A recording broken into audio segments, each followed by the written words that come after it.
In this section, we're going to talk about business valuation basics.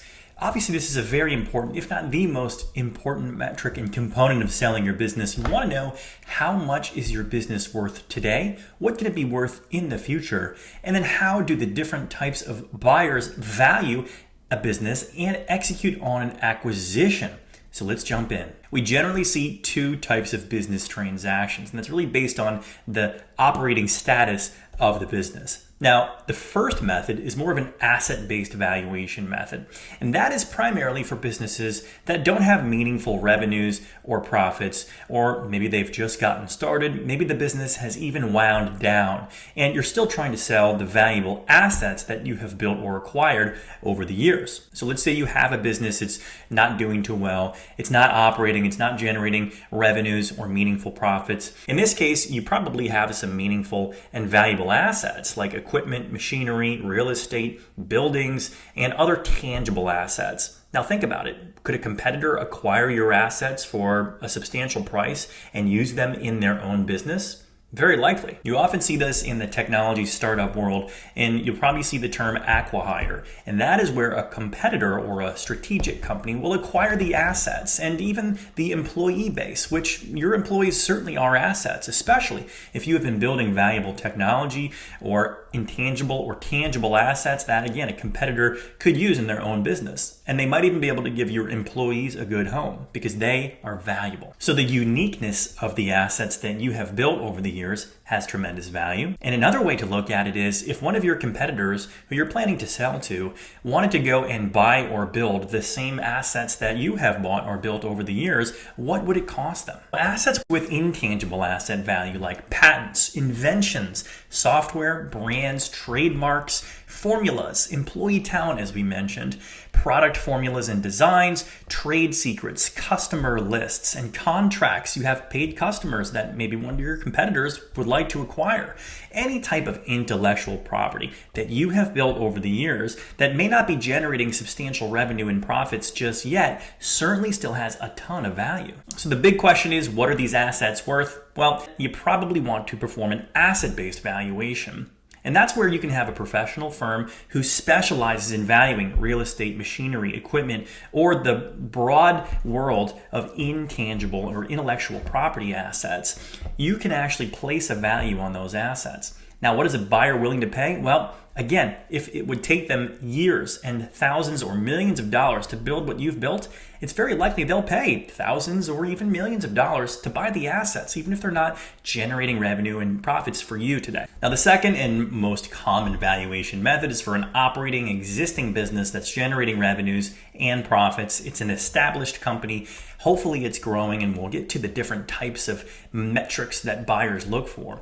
But if your business is established, it's operating, and another individual or company could buy just about everything that you have built, including your revenues and the profit streams, then that buyer is going to be looking at your revenues, your profits, and your cash flows to develop a valuation that they would be willing to pay to buy your business. So first, we need to understand a couple of terms. The first is EBITDA or EBITDA, earnings before interest, tax, depreciation, and amortization. It's sort of a fancy term that really gets you down to net operating income. You'll also probably hear the term seller's discretionary earnings or owner's benefit if you're selling a rather small business. And that's because the buyer wants to understand how much cash flow the business will generate if they were to buy it. So what they're going to do is look at the last couple of years, and certainly the last 12 months is the most important base to get to an EBITDA number or a net operating income or seller's discretionary income or seller's discretionary earnings number. They're going to look at the last 12 months, and that's basically going to be the annualized profit or cash flow that the business generates. From here, they're going to apply what's called a multiple.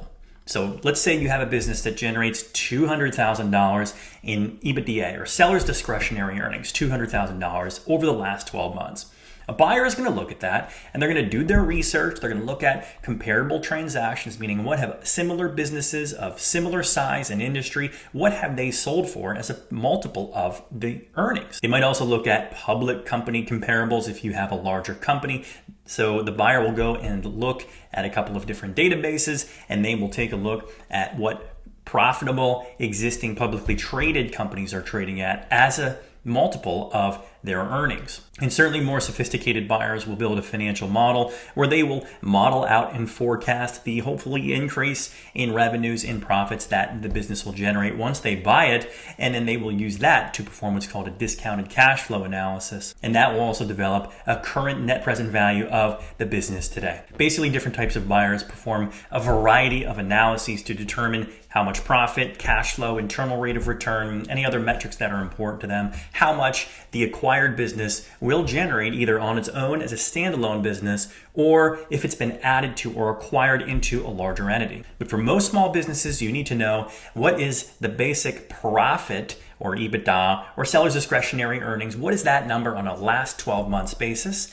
And then they will apply a multiple. Now, multiples really range, and they're typically based on the size of the business, the industry, certainly the attractive sort of non-financial qualities of the business. There's a bunch of different factors that we can help you understand what a buyer is really looking for. But in the end, most small businesses are going to be valued at 2, 3, maybe 4 times that number, that profit number. So take your $200,000 business and apply a number of 2. That means your business could be valued at about $400,000.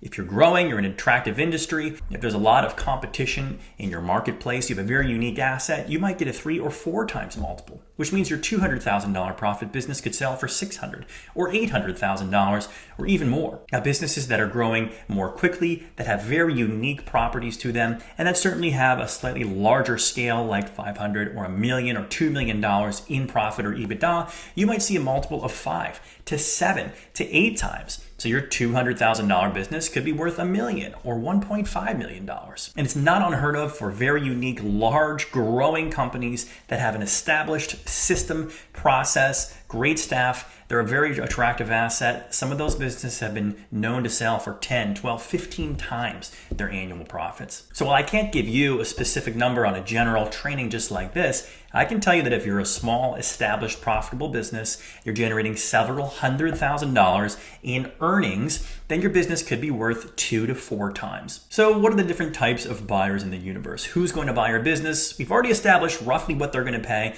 but let's go into the different types of buyers. So in the business buyer world, we generally see 3 types of buyers. First, you have strategic buyers. Those are basically your competitors. Those are established operating companies that have employees. They're probably your competitors. They're probably your peers. Or it could be a company that wants to start or get into the business that you are in by acquiring you to get a foothold into that industry. Strategic buyers are really not in the game of buying a business, improving it, and quickly flipping it. That's what financial buyers do. Give us 1 minute and we'll get there. And typically they're going to buy a business with either an all cash offer or a substantial cash down payment or upfront payment, and then they will pay you over time. And that's called an earnout. And in the asset or stock purchase agreement, they will establish the time frame and the metrics that the business needs to hit with or without you. That will determine how much future payout you will get in your earnout. So strategic buyers have a longer time frame for earning their investment back, which many times means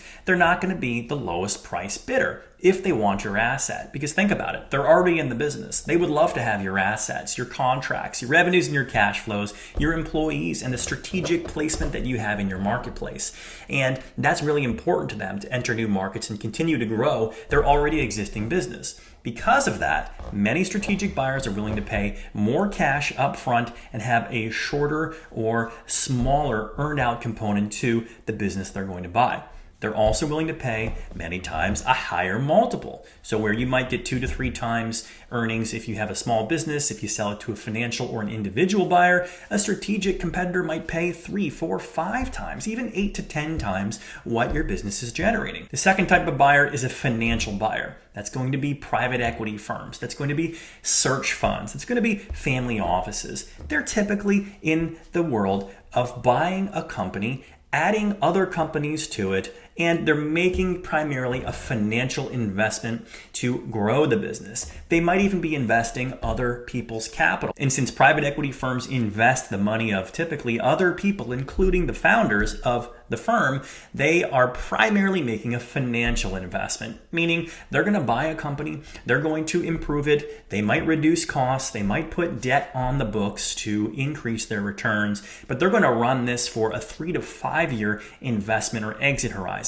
Basically what that means is they're going to buy your business, grow it, add competitors to it, and sell it to another financial or strategic buyer, typically in a 3 to 5 year period. And because of the fact that they have very specific internal rate of return and multiples of investment numbers that they need to hit to keep their investors happy, that means they're many times going to pay a slightly lower multiple. They're going to have more of an earn-out. They're going to have more of a deferred compensation method in their valuation and in their acquisition offer, and they might even ask you to reinvest a portion of the proceeds that they buy the business from you for so that you can participate in the continued equity upside as a partner, either with the company or without the company in the future. And finally, you have individual buyers. Many small businesses are perfect acquisition targets for an individual who maybe has a small business that's similar to yours, or it's a retired executive who has left the corporate world at age 40 or 50 or even 60, and they want to buy a business and be the CEO, run it day to day, and have this be the only company that they basically run as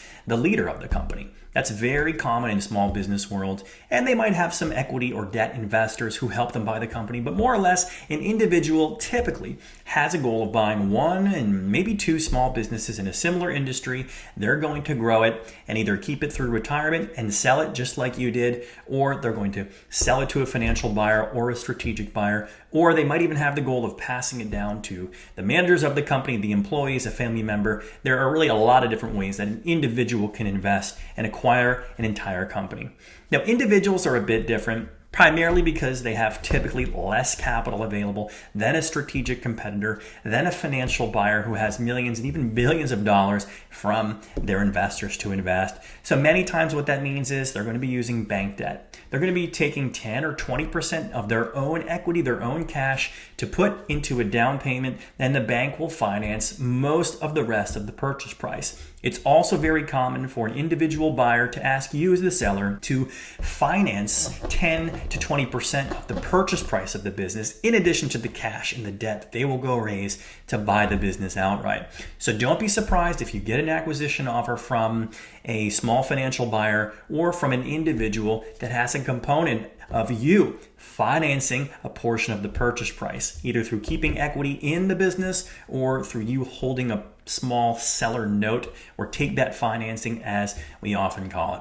So in this case, you'll probably still get a 2 to 3 to 4 times earnings multiple on the valuation. If it's a very attractive asset and the individual buyer has a substantial net worth in liquidity or cash to buy a business, they might pay a higher multiple. But in general, individuals are buying small businesses at 2 to 3, sometimes 4 times earnings in this market. So there you have it. Those are the 3 types of buyers: strategic, financial, and individuals. And those are the different types of valuation methodologies in the prior slide about how these various buyers arrive at how much your business is worth.